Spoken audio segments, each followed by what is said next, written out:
कैसा न्याय का राज्य होना चाहिए। तो राजा अश्वपति का राज्य कैसा था और वो राज्य कैसा था, हम तो केवल मात्र कल्पना कर सकते हैं। हमारी इच्छा तो है कि वैसा ही समय आना चाहिए, लेकिन वैसा समय लाने के लिए क्या करना होगा? वैसा समय लाने के लिए वही परमपिता परमात्मा की वाणी वेद को हमारे जीवन में भी हमें अपनाना होगा और हमारे घरों में भी उनको स्थापित करना होगा। कैसे राजा अश्वपति वेद के अनुसार अपने जीवन को जीते थे और अपने राज्य को चलाते थे, तो घोषणा करते हुए लिखते हैं, जब महर्षि उद्दालक अपने 5 शिष्यों के साथ में मंत्रणा करने के लिए आए राजा अश्वपति के महल के अंदर, और राजा ने कहा कि महाराज आप आए हैं, आपका स्वागत है, आपका अभिनंदन है, आप हमारे यहाँ पर अतिथि बन करके आए हैं। अतिथि देवो भव। अभी देवी देवताओं की पूजा की बात की जा रही थी, उसमें एक देवता अतिथि भी है। उसी अतिथि देवता का सम्मान करने के लिए वहां पर कहा जा रहा है, आप आइए, आप भोजन कीजिए, आप मंत्रणा बाद में करेंगे। जब वहां पर भोजन का प्रस्ताव रखा गया तो राजा अश्वपति से महर्षि उद्दालक कहते हैं, हे राजन, तुम एक राजा हो और मैं एक सन्यासी हूँ। क्योंकि तुम राजा हो, ना जाने कैसा टैक्स तुम जनता से लेते हो, ना जाने कितना दूषित अन्न तुम्हारे इस राज्य के अंदर आता होगा, और तुम्हारे दूषित अन्न को खा करके मैं अपने पवित्र मन को दूषित नहीं करना चाहता। क्यों? क्योंकि जैसा खावे अन्न वैसा हो जाए मन। इसलिए मैं तुम्हारे उस दूषित अन्न को खा करके मैं अपने मन को अपवित्र नहीं करना चाहता। और जब ये कहा कि दूषित अन्न होगा, ना जाने क्या क्या पाप तुम्हारे राज्य के अंदर तुम्हारे द्वारा होते होंगे, प्रजा के ऊपर ना जाने क्या अत्याचार तुम करते होंगे, तब वहां पर राजा अश्वपति ने ये बात कही थी, हे महर्षि, भोजन करना ना करना आपकी इच्छा पर निर्भर है, लेकिन मैं अपने पूरे राज्य की घोषणा करते हुए कह रहा हूं कि नमस्ते नो जनपदे न कदयो न मध्यपा नाना इंदार अग्निर्ना स्वर्णी कुतः, कि हे मुनिवर, आप कह रहे हैं मेरे इस राज्य के अंदर ना जाने कैसा अन्न आता होगा, ना जाने कितना पाप करते होंगे, लेकिन ध्यान रखना मैं अपने इस पूरे राज्य की जिम्मेदारी ले रहा हूँ, पूरे राष्ट्र की। और उस समय वो शासन होते थे जब सूर्य अस्त नहीं होता था। आज तो देश में उस समय राष्ट्र होते थे जिसकी कोई सीमाएं नहीं होती, और वहां पर अपने पूरे के पूरे राज्य की घोषणा राजा अश्वपति कर रहे हैं महर्षि उद्दालक के सामने। आज अपनी घोषणा यदि एक परिवार है ना, और उस परिवार में यदि 5-6 लोग भी रहते हैं, तो उस घर का मुखिया ये घोषणा नहीं कर सकता कि मेरा घर मेरी आज्ञा के अनुसार चलता है, लेकिन राजा अश्वपति अपने पूरे राज्य की घोषणा कर रहे हैं। बहुत पुरानी पंक्तियां हैं, वीरेंद्र वीर जी ने लिखी कि क्या घोषणा राजा अश्वपति कर रहे हैं। ये वातावरण तब होगा जब वेद हमारे जीवन में आएंगे, जिन वेदों को लेकर के ऋषि दयानंद लड़े, जिन वेदों के लिए ऋषि दयानंद ने अपना जीवन दे दिया। लिखा, भारत वालों पढ़ो खोल भारत की बड़ी पुरानी, पन्ने पन्ने पर अंकित है गौरवमयी कहानी, पन्ने पन्ने पर अंकित है गौरवमयी कहानी। भारत वालों पढ़ो खोल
गिर जाता होती याद गलानी पन्ने पन्ने पर अंकित है गौरवमयी कहानी भारत वालों पढ़ो खोल भारत की बड़ी पुरानी पन्ने पन्ने पर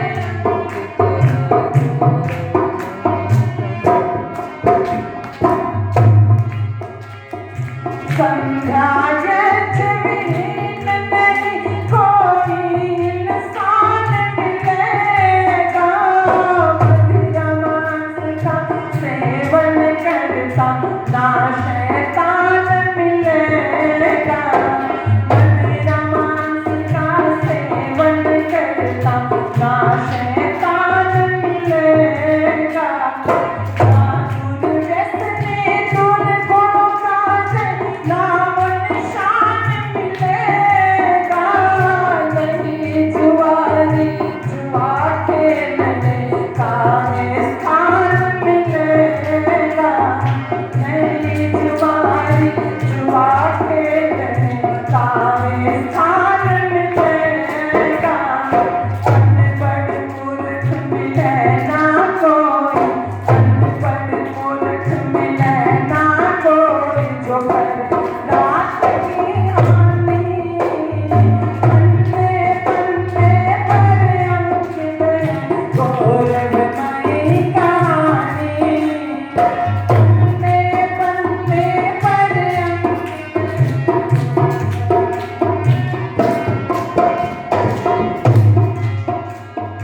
सही भाव पर चीज मिले ना चोर का झाड़ कहीं भी ना रिश्वत का चक्कर कोई न भ्रष्टाचार कहीं ना रिश्वत का चक्कर कोई न भ्रष्टाचार कहीं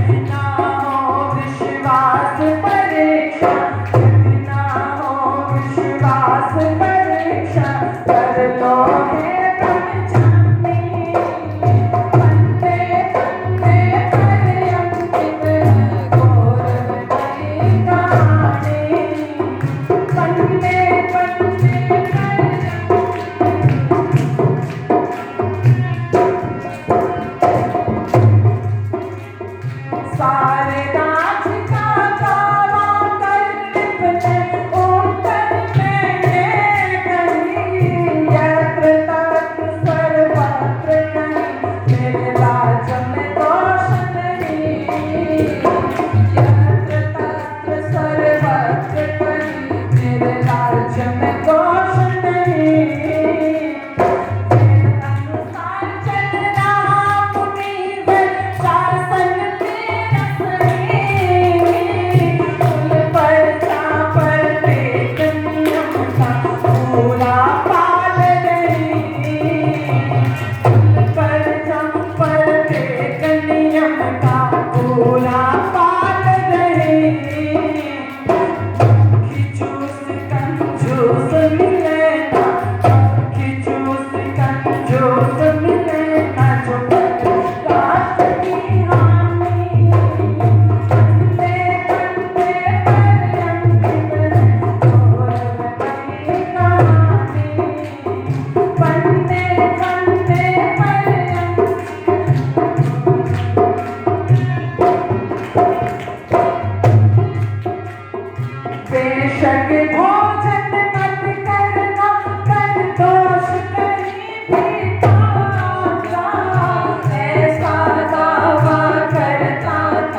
अपने घर के अंदर भोजन करता हो। आज हम अपने अंदर झांक करके देखें। आदरणीय श्री राम कुमार जी आगे 200 रुपये देकर के आशीर्वाद दे रहे हैं, बहुत बहुत धन्यवाद।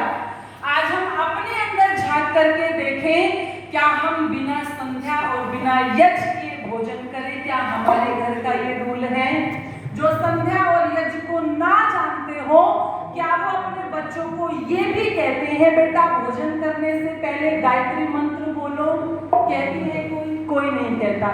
आदरणीय शोभा चंद्र जी आगे 100 रुपये देकर के आशीर्वाद दे रहे हैं, बहुत बहुत धन्यवाद। लेकिन पूरे के पूरे राज्य की घोषणा राजा अश्वपति कर रहे हैं, महाराज एक भी व्यक्ति ऐसा नहीं मिलेगा जो संध्या ना करता हो, जो यज्ञ ना करता हो। आप मेरे इस पूरे राज्य के अंदर घूम जाइए, मेरे इस राज्य के अंदर कोई व्यक्ति अनपढ़ नहीं मिलेगा। आज नियम बनाए जा रहे हैं, लेकिन कोई कह सकता है कि कोई अनपढ़ नहीं है हमारे देश के अंदर? कोई नहीं कह सकता। लेकिन राजा अश्वपति कह रहे हैं कोई अनपढ़ नहीं है मेरे इस राज्य के अंदर, कोई मूर्ख नहीं है मेरे इस राज्य के अंदर, कोई व्यक्ति जुआ नहीं खेलता, जुआ नहीं खेलता। आज जब किसी गांव के अंदर जाए, एक बड़ा सा पीपल का पेड़ और उस पेड़ के नीचे जिन व्यक्तियों को अपने बच्चों के अंदर संस्कार भरने चाहिए, जिनको वानप्रस्थ लेना चाहिए, जिनको वानप्रस्थ लेकर के समाज की सेवा करनी चाहिए थी, वो पेड़ों के नीचे सुबह 8 बजे बैठेंगे और रात को 8 बजे उठेंगे, पूरी 12 घंटे की शिफ्ट लगाएंगे ताश खेलने की। लगाते कि नहीं लगाते? लगाते। और उनसे कहो कि जाकर के सत्संग में बैठो, तो यहाँ पर वो नहीं बैठ सकते, वहां पर पूछो क्या कर रहे हो? जी हम तो टाइम पास कर रहे हैं। क्या करें हम सारा दिन? समय कैसे काटे? हम तो टाइम पास कर रहे हैं यहाँ पर ताश खेलने के लिए। राजा अश्वपति कह रहे हैं कोई व्यक्ति जुआ नहीं खेलता मेरे इस राज्य के अंदर, मेरे इस राज्य के अंदर कोई व्यक्ति मांस नहीं खाता, कोई भी यहाँ पर मुर्गियों को काट करके, गाय को काट करके उसे अपना भोजन नहीं बनाता। मेरे इस राज्य के अंदर कोई व्यक्ति शराबी नहीं है, शराब नहीं पीते मेरे इस राज्य के अंदर। और जब लॉकडाउन खुला तो स्कूल बंद, सबके बिजनेस बंद, सब कुछ बंद था। सबसे पहले क्या खुले? क्या खुले? शराब के ठेके खुले। एक तरफ तो हम शराब निषेध के कानून बनाते हैं कि शराब बंद होनी चाहिए, और दूसरी तरफ लॉकडाउन के अंदर कितनी चीजें थी खोलने के लिए, लेकिन सबसे पहले शराब के ठेके खुले। एक तरफ हम शराब की नदियां बहा रहे हैं। कैसे बदलेगा समाज? कैसे बदलेगा ये देश? एक बयान में 2 तलवारें कैसे चल सकती हैं? या तो शराब के ठेके वालों को परमिट मत दो, लिखा होता है ना सरकारी मान्यता द्वारा पर, कहते हैं ना सरकारी परमिट मिला हुआ है हमारे इस ठेके को। एक तरफ तो परमिट दिए जा रहे हैं और दूसरी तरफ ये चिंता व्यक्त की जा रही है कि युवा पीढ़ी नशे के अंदर धुत है।